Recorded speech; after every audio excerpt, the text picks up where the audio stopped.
Ganun din sa hepatitis B vaccine at sa COVID vaccine. So in your case, kung meron na kayong available na COVID vaccine dyan at pwede kayong magpaturo, please grab yung opportunity. Libre yan. Hindi yan dapat babayaran.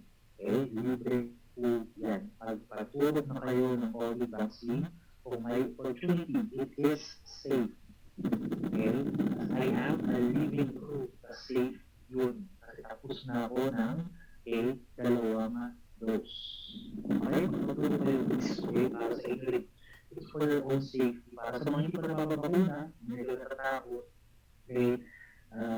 tatandaan ninyo, medtech kayo. Kapag kayo natakot sa bakuna, lalo na matakot pag yun. Kasi ikaw nga na medtech, di ba? Medically inclined ka, takot ka dyan. Paano pa yung mga hindi medically inclined? Kapag natatakot ka, so, lalo silang matakot. Diba? Pero kung because you are people of science, basically, we are people of science. We're men of science. Science, majors tayo. So, kailangan natin ipakita na safe ang vaccine. It's for our own protection. Okay? Kaya nakakalungkot class, di ba? May mga doktor ang nakakausap. May mga anti-vaccination. Share ko sa inyo, meron ako isang nakausap na doktor. May natandaan ng doktor. Yung ating isipin. Okay? Okay.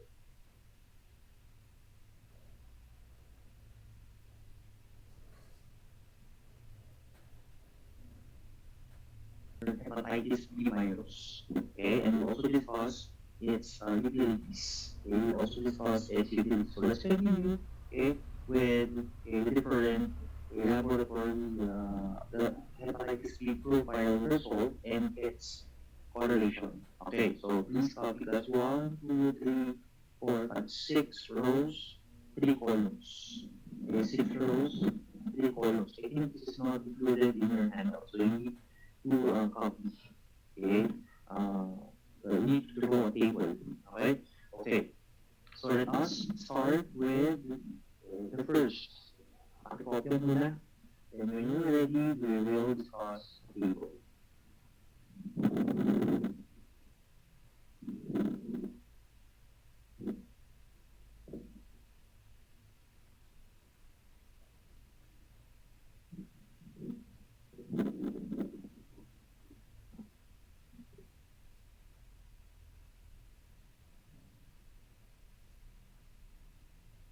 Okay, so let us start with the first hepatitis B profile result. First, hepatitis B surface antigen is negative.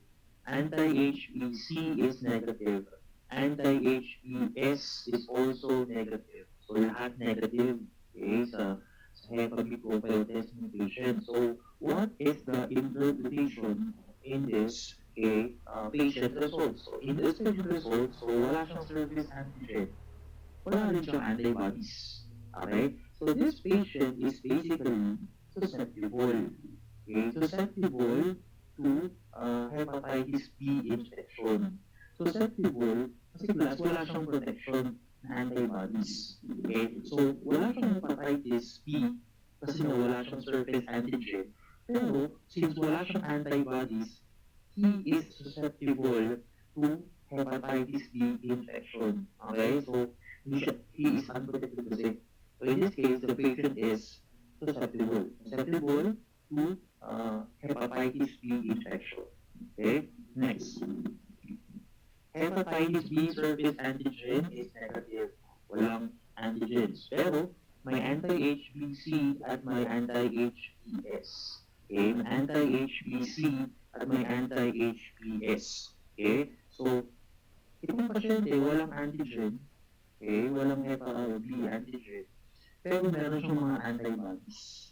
So, in this case, the patient is already immune. Immune protected sa hepatitis B due to natural infection or previous exposure. Previous infection. Okay? Wala na siyang surface antigen pero meron siyang antibodies. Okay? So, the natural infection here, okay, is correlated with the anti-HBC. So, may anti-HBC yung patient. Okay?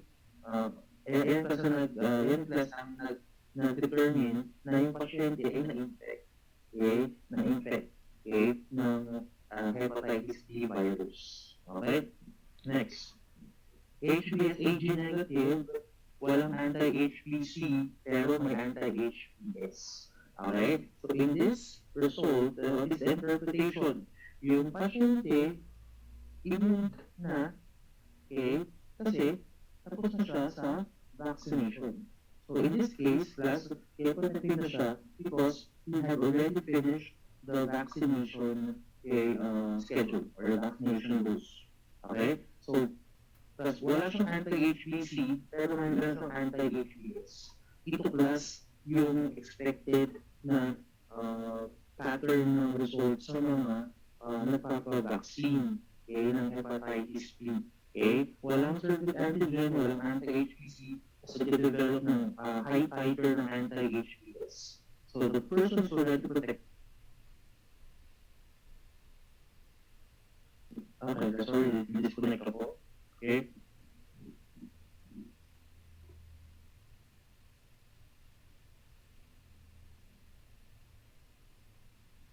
And then the person has anti-HBs, so the person is protected to hepatitis B because of previous immunization or vaccination.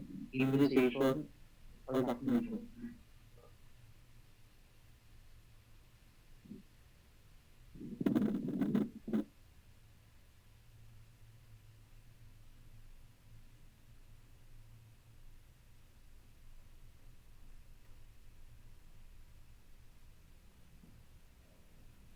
Okay, next we have HBsAg. HBsAg is positive. May anti-HBC positive. May anti-HBC IgM specific positive. And anti-HBs is negative in this case. So what is the interpretation? So here, okay, the patient is acutely infected. Bakit acutely infected? Meron siyang HBsAg. Sabihin, merong active infection, di ba? Kasi meron siyang HBsAg. And meron siyang IgM antibodies. So meaning, the person is on the acute stage of infection. The IgM is already formed. The IgM is already formed. Okay? Acute stage infection. Okay? Next set of result. Okay? We have HBsAg positive, may anti-HBC, pero wala ng IgM. Okay? And then anti-HBs is not yet formed. So what is this interpretation? In this interpretation, in this test, the interpretation is that the patient is chronically infected. Bakit chronically infected? Meron pa rin siyang HBsAg to signify an active infection, but in this case, chronic. As paano naman chronic? Kasi class, wala na siyang IgM. Okay, sabihin it's on the chronic stage. Pag may IgM, class, it's on the acute stage infection. Okay, next, HBsAg is negative, anti-HBC is positive, anti-HBs is negative. As in this result, there are multiple possibilities, or multiple interpretations. So what are those possible interpretations? Una, the person has a resolved infection. Second, possible false positive yung anti-HBC. So kung yung anti-HBC ay false positive, na dapat ay negative, so meaning the patient is susceptible in developing hepatitis B infection. What else? Possible low-level chronic infection, and possible resolving acute infection. Acute infection. Please copy.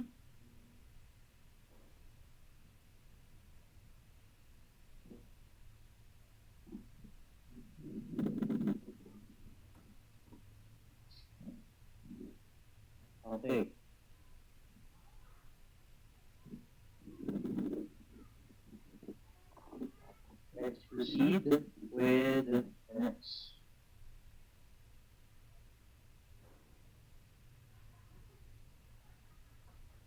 Pwede na kaya? Okay, let's proceed with the next. Okay, for hepatitis B virus, okay, the following are the results and the corresponding interpretation. Okay, so please, let's start with the first set of reaction. Okay, let's start with the first. And serologic test, okay, diagnosis. Okay, let's start with the first. HBsAg. Okay, so HBsAg, okay, and for HBsAg, if HBsAg is positive, ano class ng interpretation? If HBsAg is positive, the patient has an active disease. Again, if HBsAg is positive, the patient has active disease. Okay, whether chronic or acute. Okay, whether chronic or acute, pag meron HBsAg, sabihin mo natin active infection ng patient. Pero sabi ko nga kanina, di ba, HBsAg is an early marker for a marker for early infection. Pero in the active stage, also, HBsAg is positive. Next, anti-HBsAg, okay, or simply anti-HBs. If anti-HBsAg is present or positive, ano class ang interpretation? The patient is already immune protected. Or kung ang pasyente ay nagkasakit, the patient is already cured. Cured. Okay, ibig sabihin class, okay, the patient has no active disease. The patient has no active disease. Okay, that is HBsAg. It provides long-term protection. Okay, next.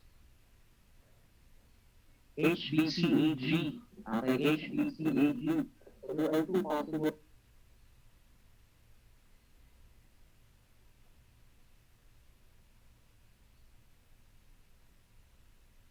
Next, for IgG anti-HBCAg, okay, if IgG anti-HBCAg is present, okay, this indicates cold infection.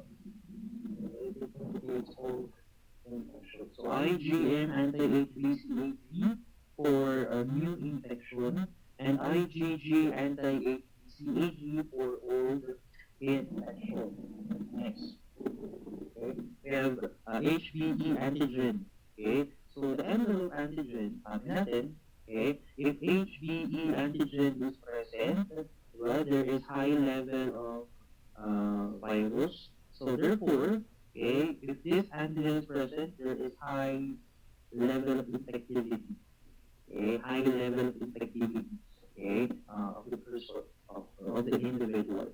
Now, for anti-HBe antigen, if the antibody is present, okay, so kanina, okay, yung kabaliktaran, there is low level of infectivity. Okay, HBe antigen when present indicates high level of infectivity. Pag may antibody, anti-HBe antigen present, okay, this indicates low level of infectivity. Okay, so please type A if you understood the concept in the diagnostic association or correlation.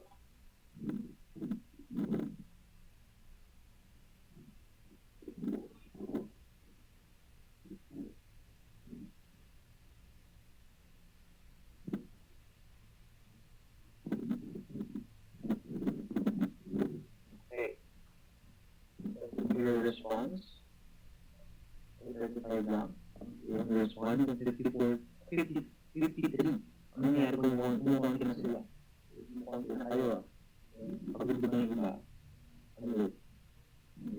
Tapos dapat, para maabot mo yung kaharap, dapat consistent kayo. Okay? Consistent kayo in your, okay, in your for the your commitment to reach for your dreams. Okay? Dapat, as hindi kayo yung salasakit, salasang gabi, Okay, consistent tayo when we okay, work for what we want to achieve. Okay? Next. Okay, for the last statement, manatiling via HPSEG and HPSA. Okay, for the okay, markers. Okay, so the first marker to be seen in the cell for the early stage is the HPSEG. Okay, followed by the HBeAg.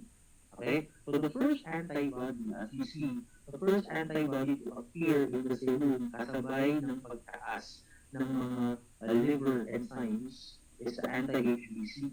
So this is plus the recovery phase or the window period. In the window period, plus ang HBsAg posibleng di naman ma-detect masyado, di naman mag-react, ang anti-HBC ay plus positive. Positive. Okay? So in HBe antigen, ito kasi yung level of effectivity, high effectivity. Kasi plus mataas yung level ng virus. Okay? Yung virus. So anti-HBe and anti-HBe is form a low effectivity na. And anti-HBs is one. Okay? If this is produced, okay, in high titer, this could provide long-term protection or long-term immunity to the individual. Okay? So pag may pag-vaccination plus ang cause ng antibody production, so anti-HBs lang ang magkakameron ang patient. Kapag ang pasyente nagkaroon ng previous infection with hepatitis B, tumaliban sa anti-HBs, meron din siyang anti-HBC. Okay? So that separates or that differentiates a person protected from hepatitis B due to infection and a patient protected from hepatitis B due to vaccination. Okay? So test, okay, so for the vaccine, okay, in 1982, they derived from recombinant strain of yeast. So Saccharomyces cerevisiae, yan kasong ginamit na recombinant, okay, yeast, ginamit na as na organism in the vaccination for hepatitis B. Okay, so we have different tests available for hepatitis B detection. Okay, so we have first generation, okay, this precipitation reaction, while second generation is for immunoelectrophoresis, okay, and rheophoresis that complement fixation. And that's second generation. Okay, these two are not yet done, okay, in the routine laboratory, serology laboratory. Okay, kasi class, may mas specific na at saka may mas sensitive test. Okay, so syempre, okay, after the second generation follows the third generation. Okay, so the third generation test is considered the most sensitive, okay, test. Okay, so for the third generation test, okay, reverse passive latex agglutination is performed. For example, ito class, sabi natin kanina, diba, example, so yung anti-HBsAg, may latex, to detect the HBsAg, okay, the antigen, that is reverse passive. That is a third generation test. Ano pa? Reverse passive immunization. Okay? So yung antibody naka-attach sa red cell, okay, tapos i-detect yung antigen. Okay? Ano pa? Okay? So yung ELISA. Yung ELISA. Okay? Tapos yung ELISA, so since pag antibody ang i-detect, so indirect ELISA. Kapag naman plus antigen, direct ELISA. Same with RIA. So in this four, most widely used, okay, confirmatory procedure for hepatitis B is ELISA. Okay, ELISA. Okay, yep. The most widely used confirmatory test for hepatitis B, okay, viral detection is ELISA. Okay, ELISA.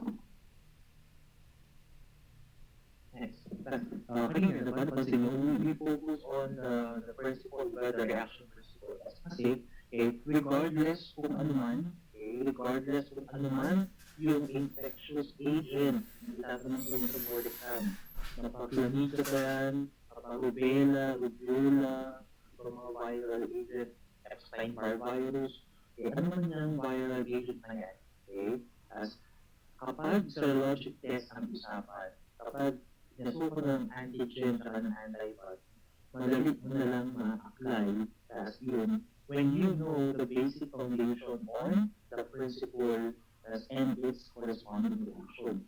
Okay? Kaya pag sinabi, rubiola antibody what is the principle when rubiola antibody is detected using rubiola antigen with latex. So that is passive, passive agglutination. Kasi yung antigen may latex. So anti-rubiola hindi detect. So huwag natin kakalimutan yung basic basic concept ng mga reaction kasi ma-apply din yun sa mga iba't ibang infectious agents. Okay? Pag alam mo klase yung basic nun, kahit ano pang ibatong tanong sa inyo about infectious agent test principle, i-apply nyo lang yung basic principle na kanina discuss natin. Example ko, diba na-apply natin? Yung hepatitis antibody, i-detect yung hepatitis antigen using a reverse passive agglutination. So yung antibody, yung naka-attach sa latex to detect the antigen. Okay? Again, ELISA. Indirect ELISA is the most commonly used, the most widely used confirmatory procedure for hepatitis B. Okay? Now, in the serum of the patient or in the patient sample, okay, para malalaman, how do we know if the patient is highly infectious, okay, disregard mo yung when we disregard HBe antigen, okay, ano ginagamit to measure the actual antigen or the actual virus. As in the laboratory, in molecular laboratory, ginagawa procedure is what we call the viral load examination, viral load determination. In viral load determination, yung actual viral count ang quantitate sa patient blood. Diyan malalaman sa viral load, malalaman kung ang pasyente ay infectious or non-infectious na. Okay? Contagious or non-contagious na. Kapag mataas, plus, syempre may cut-off value para sa viral load. Kasi syempre, asahan natin na lahat ng may hepatitis B, lahat ng may AIDS, meron niyang viral infection, meron niyang virus. Syempre, parang tanong, ilan? Okay? Kapag ang viral load ay mababa na below the cut-off, ibig sabihin mo plus, yung infectious rate ng patient ay mababa na rin. So, yung time plus na pinapayagan silang ng trabaho, makapalit ng trabaho, kasi di ba, hindi mo sila pwedeng habang buhay na pasyente o ang ginagawa. Kasi, syempre, kailangan nilang kumita for their medicines, for their treatment, ba? So, hindi naman habang buhay silang suportahan ng gobyerno. Okay? So, saka syempre, pwede nilang magtrabaho. Okay? Kasi viral load yung i-measure para malaman kung pwede tanggapin, pwede magtrabaho na, pwede nang, kasi mababa na yung viral load, sabihin, hindi na siya low infectious kumpara sa mga pasyenteng mataas ang viral load. Okay? Pag mataas ang viral load sa blood, that indicates that the patient is still highly contagious or highly infectious. Okay? Pag mababa na yung viral load, because possibly, kaya bumaba na kasi yung sa pag-inom ng gamot, di ba? Pag-inom ng gamot, pagsunod sa schedule of medicine intake and other treatment plan for the patient, kaya bumaba yung viral load. Okay? molecular does lack of viral load determination. Next, ano sa HIV ganun din, viral load determination. Para malaman kung infectious ba or non-infectious or less infectious ang mga patient. Okay, next we have non-A, non-B hepatitis. Okay, so in non-A, non-B hepatitis or hepatitis C is a blood-borne hepatitis. Okay, blood-borne hepatitis. So hepatitis C virus is also an RNA type of virus. Okay, from the family of Flaviviridae. Okay, Flaviviridae. Okay, hepatitis C is RNA virus from the Flaviviridae group of virus. Okay, so it's a blood-borne hepatitis or a post-acute hepatitis type. And mga other names na. Okay, so the main mode of transmission of hepatitis C is through blood transfusion and needle stick injury. Okay, so the hepatitis C, you have different serologic tests. Okay, so I have the surrogate testing. Okay, and for hepatitis C antigen, okay, or for the antibody, okay, gumagamit din ng ELISA, indirect ELISA and RIA. And please add, there is a laboratory test that is commonly performed to confirm, hepatitis C viral agent. And this is in fact used in confirmatory testing for patient enrollment. Okay, the procedure is what we call RIBA, RIBA, RIBA. Okay, so RIBA meaning recombinant immunoblood assay, RIBA, or the recombinant immunoblood assay, RIBA. Okay? As sa hepatitis A, kapag sa hepatitis B, may vaccine na. Sa hepatitis C, they are still developing they're still perfecting Hep C vaccination. Kasi mahirap gawa ng vaccine ng Hep C.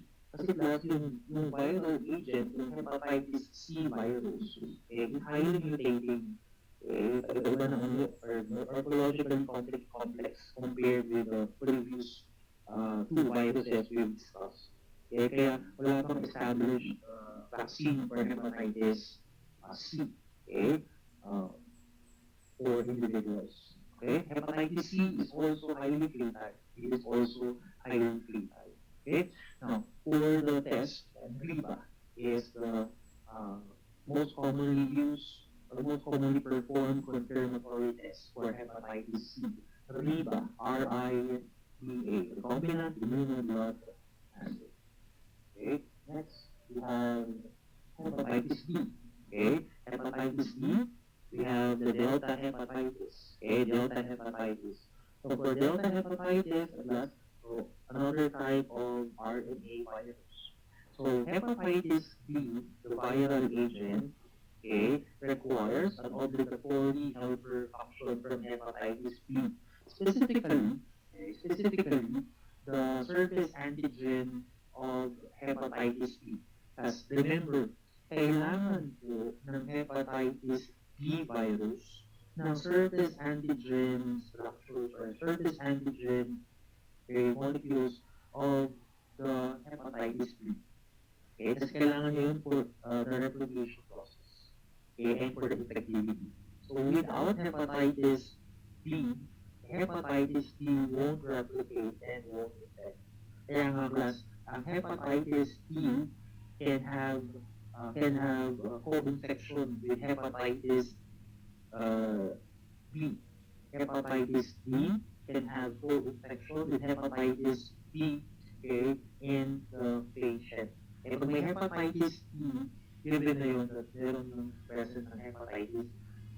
Okay, and in clinical setting, ang pasyenteng may co-infection ng Hep B at ng Hep D, they are reported to have faster, infection rate. Mas mabilis yung pag-infect ng hepatocytes kapag may co-infection ng Hep B at ng Hep D. Okay, hepatitis. is hepatitis E. Hepatitis E is similar with hepatitis A in terms of its pathophysiology. Parehas gas, halos. Ang hepatitis E at hepatitis A. Okay? But hepatitis E is more on water. Okay? Water transmission. Okay? Water transmission. So again, hepatitis E is already eradicated in many countries. But in poor countries, especially those with poor water treatment facilities, ayan, yung mga hepatitis E cases pa din. Mga mahirap na countries, Hepa E is still present. Pero sa mga developed countries, iilan-ilan na lang.